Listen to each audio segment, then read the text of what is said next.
Hey, what's up? In this video, I want to talk about small space custom kitchens. I have a tiny house. I had to come up with a kitchen idea. I'm going to show you what I came up with. You might like it too. Here we go.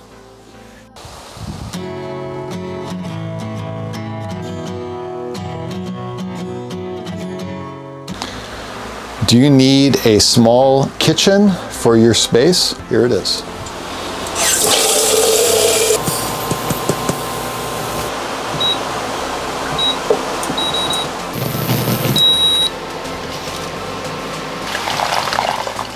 I didn't want something cookie cutter.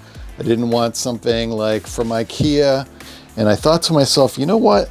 If I got a sideboard or a buffet, which this is, I could probably turn that into a kitchen.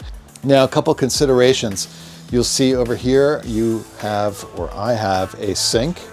And you'll see over here that I have a cooktop. The other thing that I really wanted in my kitchen was a fridge, right? Because you gotta have a sink, a cooktop, and a fridge. Otherwise, you don't really have a kitchen.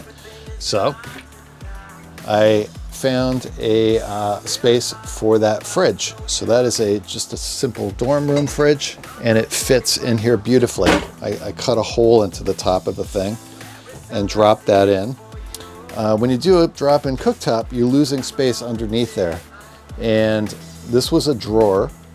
I had to cut that drawer out and basically just lopped it off right there. I still have some storage space under there, and I still keep things under there, but it's not a drawer anymore. This over here was fine.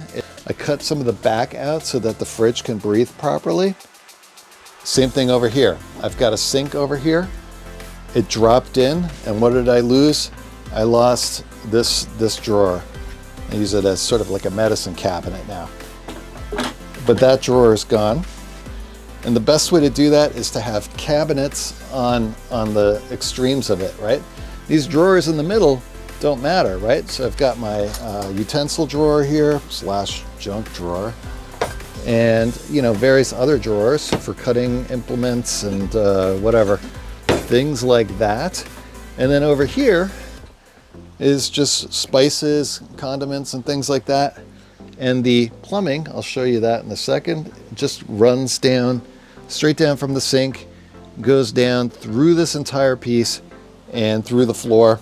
And that is how the sink gets drained down into the gray water system. I did screw through the bottom of this sideboard, and I also put in this rail back here. Just a steel angle iron, basically. It's rusted and got a nice patina to it. So, but that was another way that I could attach both the sideboard to the rail and then the rail to the wall. So it's mounted not only to the floor, but also to the back wall. This particular sideboard I picked up on, I guess it was Craigslist at the time. There wasn't really a Facebook Marketplace. But you can get these pretty cheap. I never did anything to the top of this. You got some like heat impression circles and things like that here. It's weathering a little bit, but that's kind of part of the charm of the whole thing. Now, whether you have a tiny house, you have a small cabin, a shack, or whatever it is, this thing serves great as a kitchen, and I haven't regretted it yet.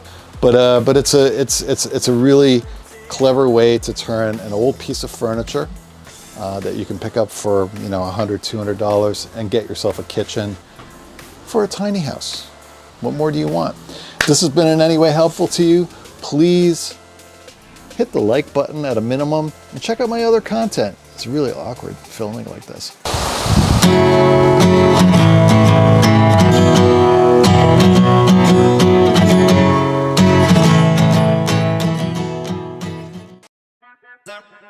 Zap, zap, zap, zap, zap, zap, zap, zap.